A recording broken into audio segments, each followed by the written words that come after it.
Yeah, we do expect men to have some emotional competence. We do expect men to be able to empathize with someone else they're in relationship with. And so there's this opening, this need now for men to learn to find role models, to find examples in outer culture, in our families that reinforce that and help us see how to go about doing that.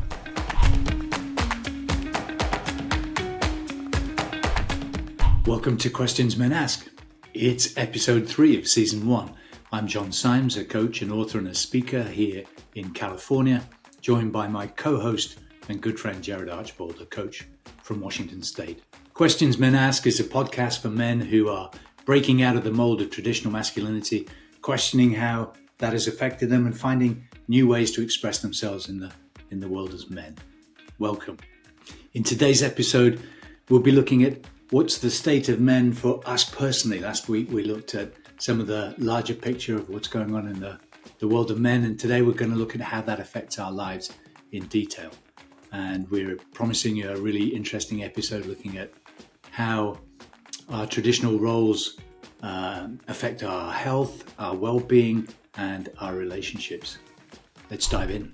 Welcome to episode 3 of Questions Men Ask, where we look at the state of men on the individual level in this episode. Where do we each find ourselves in this conversation, in this bigger conversation? How are you doing? How am I doing? What are you dealing with in your life?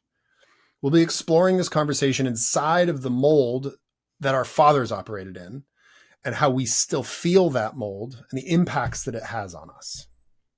Yeah, so a great place to start is what was the mold that our fathers lived in, Jared? And, what is it that we think of when we think of that old-fashioned sort of traditional style of masculinity with its share with you what I'm feeling? Things just are. Yeah, that's some of what I saw at home. And then it would have been home was definitely dad's rules were I mean, mum's rules were important, but we all knew that dad's rules actually capped that. Yep. Yeah, that's true. I know that my mum very deliberately for almost all of her married life took a back seat to my dad because she wasn't going to have the pain of the confrontation if she had a point of view that was different from his. She let him win. Yeah, that much was clear.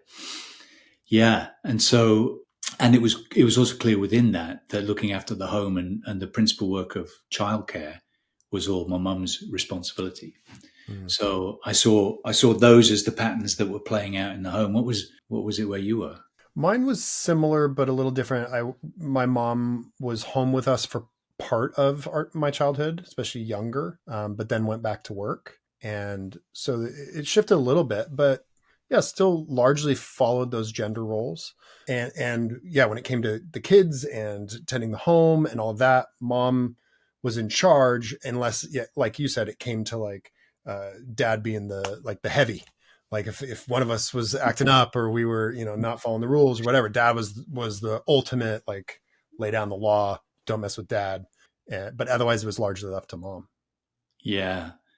And I've realized looking back on the home that I grew up in, there was a huge orientation around logical thinking, clear thinking, intellect, all ways in which men fall into thinking more obviously in the culture than women do. So our house oriented around that, and getting a good education and being smart was valued.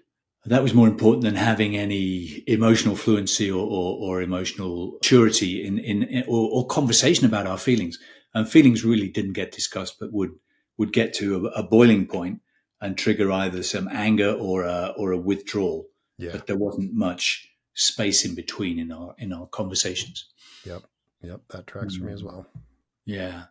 So those are some of the ways that it is inside that box, inside that traditional way of thinking that men have been born into. And what we're going to do as we go through the episode, we're going to look and see how those traits play out in different areas of our lives and what the impact of that is. Yeah, where do we get to with the impact of that? We were going to start by looking into the area of our health and well-being. Yeah. Yeah, so we'll start by taking a look at the mold. This it's become quite the theme in this season of like the mold our fathers lived inside of, our grandfathers lived inside of, the mold we likely grew up seeing and feeling as we were doing our own work to figure out what does it look like for me as a man, how do I express, and what are my examples. So for health and well-being, as we were preparing for this episode and I was looking at how men show up in this area, I I was trying to come up with like, oh, it's this way, but I noticed there was a difference. There was a threshold at which it changed, at least in my experience, and that was young versus old. And so younger men in the mold, I've definitely noticed that there was a lot more encouragement and expectation that younger men take care of their bodies in as much as to be strong, to be able to protect. This thread Mm. I saw kind of weaving through a lot of these was kind of the one of the core missions for men, or at least that I was getting reflected as I grew up, was to protect and to provide. Right. And so our health as young men, the main instruction is be strong, be ready to protect. And so a lot of emphasis and encouragement to play sports, to take care of our bodies, to drink a lot of milk, to eat, red meat, depends on your family and what your family's values were. But I definitely drank my body weight in milk growing up. And there was a lot of emphasis. I grew up in a very athletic family, and there was a lot of emphasis placed on, yeah, really, really being strong and taking care of your body. And I don't see that as much for older men in the mold. Right. At some point, whether that's the point at which you're too old to be drafted into a war, or you're no longer expected to be the protecting, men of the community, there's a shift. And after that point, I found very little reinforcement for men to take care of themselves outside of a wife or a partner or maybe a child, asking dad to eat better. Hey, dad, Mhm. don't eat so many sweets. Hey, your doctor said to do this. You shouldn't be eating that. That's all I really remember when it comes to that. I don't remember hardly any reinforcement about exercise or movement. It was mostly just don't eat that; it's bad for you. And so it's fascinating, that transition from the younger to the older, and how it just shifts, because the role of men shifts away from the protecting as we get older. That Yeah. expectation isn't there as much. And it was interesting in our conversations as we were preparing this too, of even looking at like gym culture today, and Right. how there's still a lot of emphasis on men looking good, looking the part. I've also noticed a huge explosion in sports like MMA fighting, Brazilian jiu-jitsu, some of these more combative sports and athletics and practices that men get into. So there is still very much this thread of protecting, but also there's this other kind of offshoot of the gym culture that is there to not necessarily be strong and ready to protect, but to Mm. look good, to look the part of a man who can protect, whether or Yeah. not he actually can. So I thought that was fascinating as well. Yeah. Yeah. I loved your insights around that. And then I'm trying to weave in the idea that we don't go and seek medical help in the same way. So the Yes. encouragement to be strong and fit and healthy, and we have men who are not seeking out help, who are not reporting symptoms and delaying the date of diagnosis of ill health. And so we end up with impact. So the behavior of that mold leads us to those kind of behaviors that we've talked about, and the impact of all of that.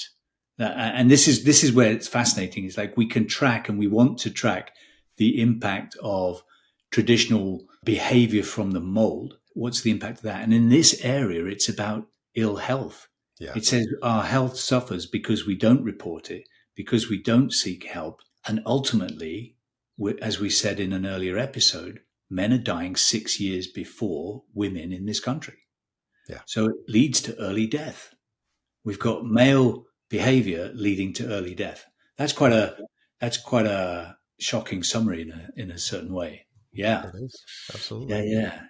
Anything else that you wanted to say about that area of health? Yeah, just to name like that, the bridge, the thing that links those two together is this stiff upper lip, walk it off mentality because we're there to protect and to provide. And so it's like, yeah, of course that's reinforced of to not complain, to not speak up if you're not feeling good or things aren't comfortable, you don't have what you need. It's like, no, your job is to protect and provide. Like work it out, walk it off. And so, well, shocker, what happens? And we don't even have sensitivity to when we need help, Right. much less the ability to even ask for it. So, yeah, it's sad, but it's easy to connect the dots. Yeah, it is. There you go. The dots are joined. What if we switch our attention to the area of work and money, Yeah, which let's do is it. such a central part in many men's lives? Mm-hmm. What are the messages? What are the behaviors inside the mold there? And that's about working hard and getting ahead through working hard. It's about succeeding through our work. It's a lot to do with being identified through our success at work. Yep. And so we find men working long hours, devoted to work, even if they're not aligned with it or finding little meaning in it. We're talking about men taking on extra pressure and extra hours in order to get things done, working within tight deadlines, and putting ourselves through a lot of stress in order to achieve and perform in the workplace. That's a lot of what's going on. The mold tells us how valuable it is to have that good job and that our worth is related to it. And so much orientation around, I can think of clients I've worked with, it was all about getting into the right school so I could get the right kind of job when I came out. And that pressure starts young and continues throughout our working life. How do we deal with all of that? Well, some of the behaviors we take on that help us are to help us survive. And so that's a lot about devoting more time to it so that we can get it done. And when we're not working, we're trying to numb out from the stress that we feel there. And I'm sure that's where a lot of misuse of alcohol and drugs Yep. stems from. We're ignoring our deeper feelings, our longings, our desire. We're sacrificing our desires for the wage very often. So the number of times I've talked to men who find the work they do to be meaningless, I can't count. Yeah. But once we're in there, once we're earning, once we see the next step up the ladder is available to us, we're not going to step away, or it becomes very difficult to step away. Yeah. So those are some of the behaviors. Is there anything else you see in that area of work in terms of the behaviors that you're seeing with your client group and the people you're working with? The other one I'll throw in is you mentioned numbing to numb out the stress from the job, but I also see men using their work as a way to numb other areas of life that aren't working, to actually escape into it. Right. Because it's Yeah. something they know, it's a place they feel comfortable. Oh, this is what I'm supposed to do. So let me just do this because I know I can do this. Even though my relationships are a mess, even though everything else is a mess, at least I can escape into this and feel okay. Pretty much get a free pass from other people. Yeah, You know, the guy that has to work long hours isn't an outlier. exactly. It's kind of a socially acceptable way of getting out of a situation. Totally. Yeah. So let's try and join those dots and see what the impacts are. And we've talked about the stress that men feel and the toll that's going to take on physical and mental health. So we've got real health outcomes, poor health outcomes related to the devotion to work that we feel.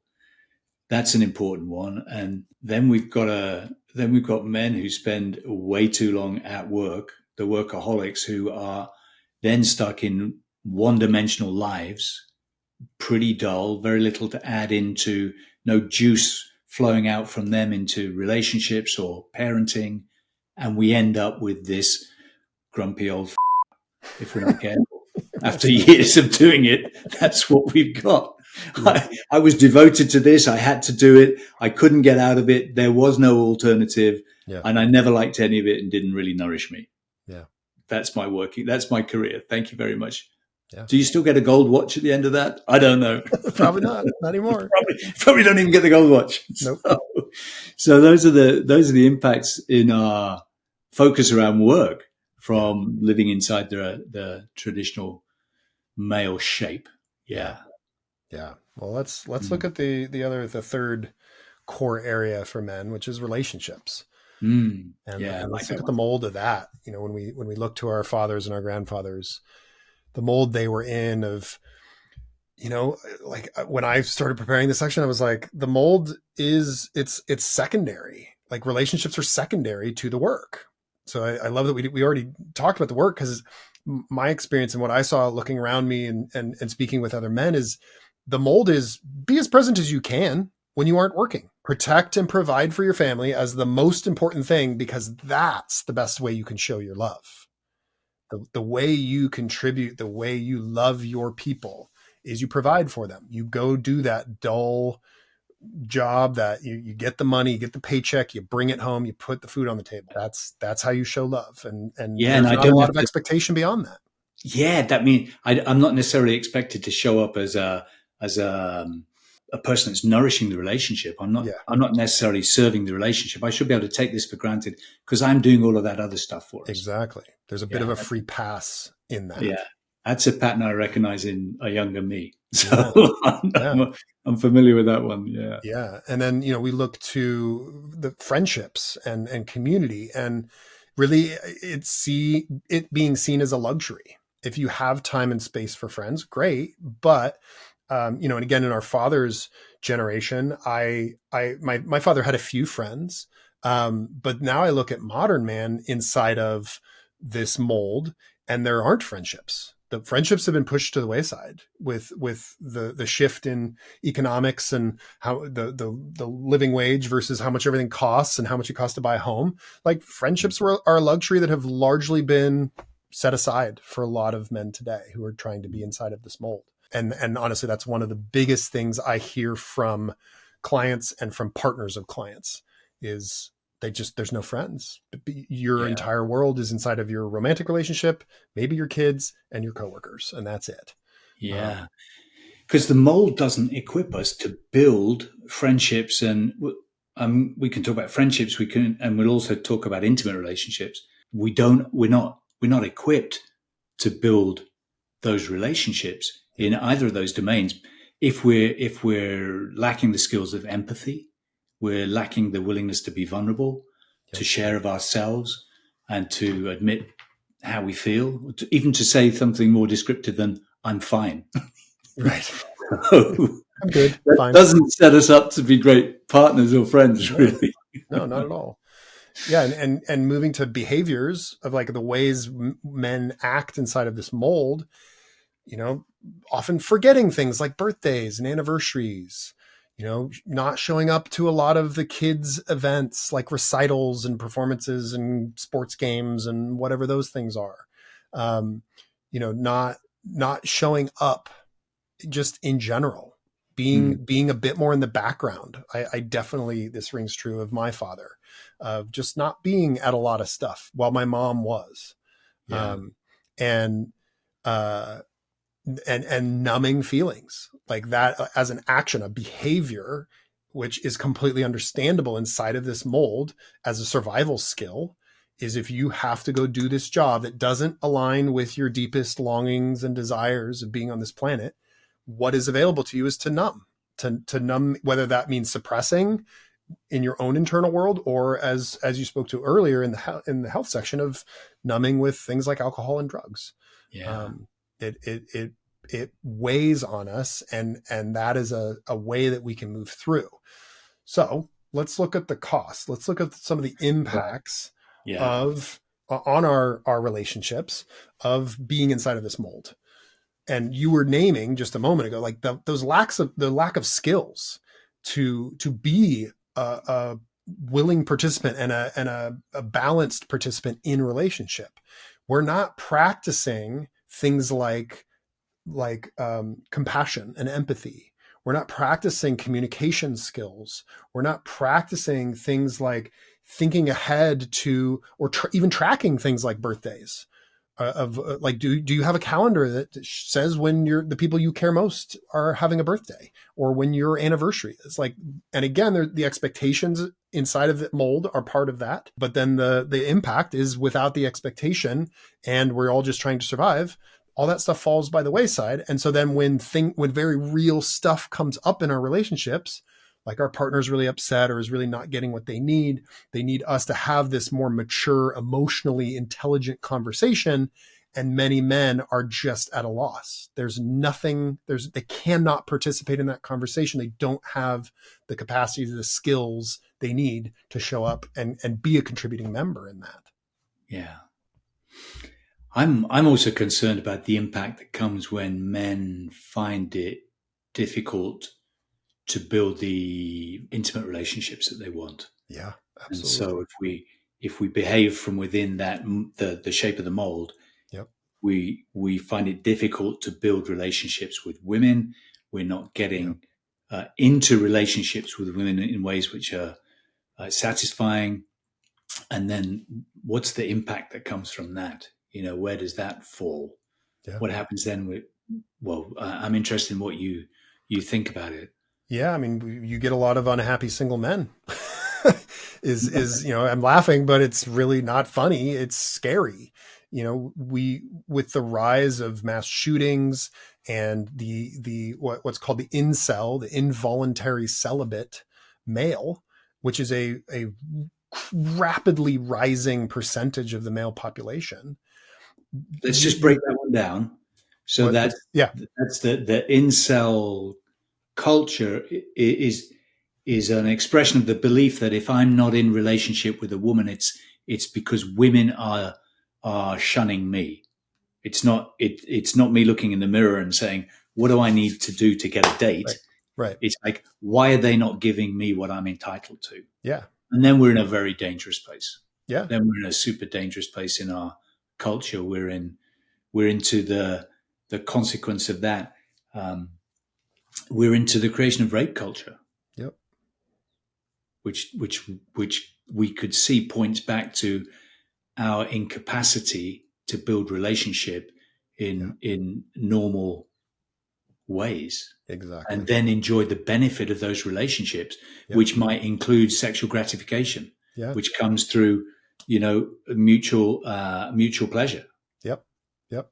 Yeah. Yeah. Deep, like loving, caring relationships, friends that we deeply care about and think about and who nurture us and we nurture them. Like that's just Mm. not available inside of this mold. Wow.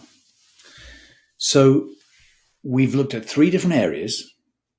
Health, we've looked at money and career, we've looked at relationship, and we find in each case that the behavior of us as men, when our behavior is dictated by the being stuck in that traditional mold, that behavior leads us to early death, bad health outcomes, early death.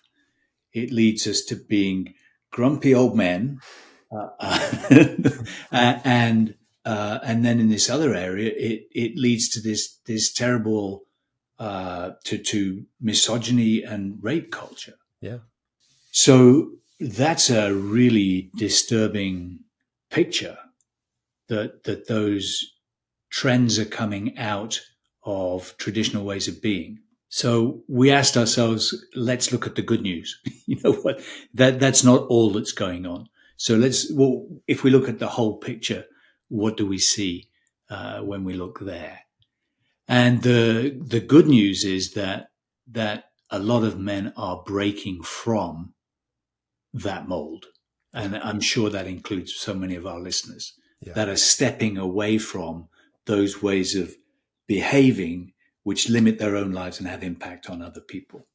And so that's about men who are choosing to become more emotionally available, to learn to break out of the mold, and to be able to come into a conversation and vulnerability with other people, to form friendships, to be able to form relationships, be able to do all of that.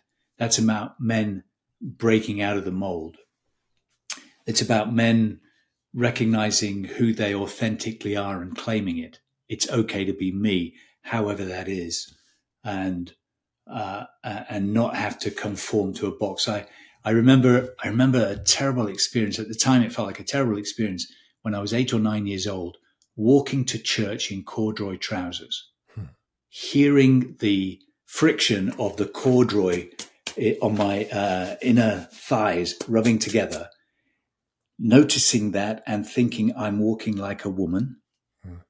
And what I imposed on myself then was such a dreadful feeling that I decided to walk bow-legged from that point on. And by the time I was 20, I'd got quite a pronounced and actually quite ridiculous-looking John Wayne walk. And it was this horror of being mistaken. Yeah. So I'm so glad that we're finding it easy to accept that parts of us are the whole inner feminine. You know, we've talked about that offline, but that sense of there's an aspect to all of us, men and women, that's masculine, and an aspect for all of us, men and women, that is feminine. And so connecting with that inner feminine, which moves in different ways, which feels in different ways, which expresses in different ways. And it's okay to do that. Yeah. You know, I know that's a subject you've been thinking a lot about as well. Yeah. Is there anything you wanted to add around that? Just, yeah, like zooming out again and pulling from last episode of all these statistics about how women are more educated.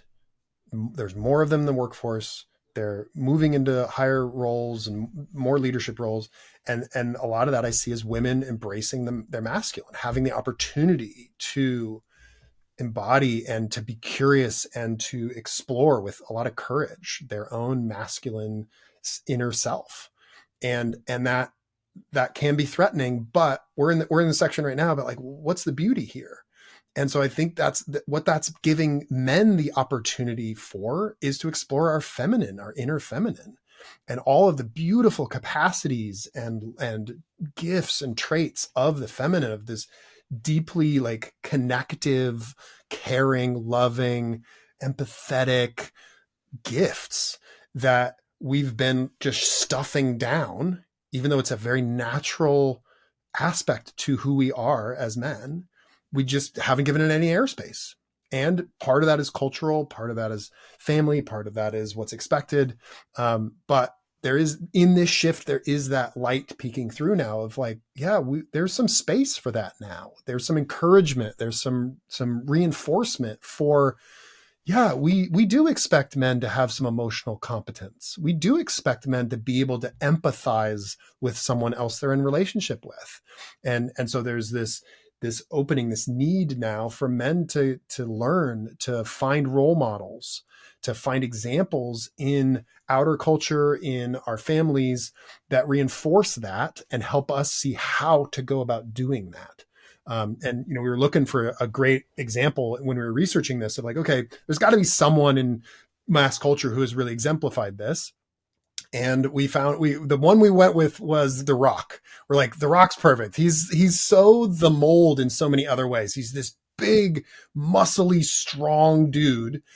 And he has come out and shared about his struggles with depression and his journey with that, and how early on when he was experiencing it, he didn't have a name for it. He didn't know what it was. He just was like, oh, well, I'm just going to do something different. And then later on in life, he actually came to terms with like, oh, this is depression. He expanded, he grew his emotional intelligence and his ability to track things and then to ask for help. And now he's a spokesperson. He's out there sharing about that. He's encouraging men to check in on themselves, to ask for help, to track these things in themselves. So we're definitely seeing a shift. And I think that's to be celebrated. I think we can be really excited about that. Yeah. Thank you. I love that. Yeah. I want to add in another piece of good news. And the good news is our essential human goodness. And this is a belief for me. It's a way I orient in the world and I orient to myself and other people. And it is the belief that each of us have a store of essential human qualities. And if I ever need reminding of this, I only need to see a picture or better still look into the eyes of a newborn baby. And here they are, as a blank slate. They come through and you can see life, you can see intelligence, creativity, love. You can see everything you want to see in a newborn's eyes. And I believe that as adults, we still have access to these same qualities: love, compassion, wisdom, patience, kindness, generosity, creativity, wit, a zest for life. And there are more. These essential human qualities are available to all of us when we reach beyond the conditioning that has separated from us or separated us from them. Yeah. So growing up, we learn inadvertently lessons that say we can't necessarily access those resources, or that we shouldn't.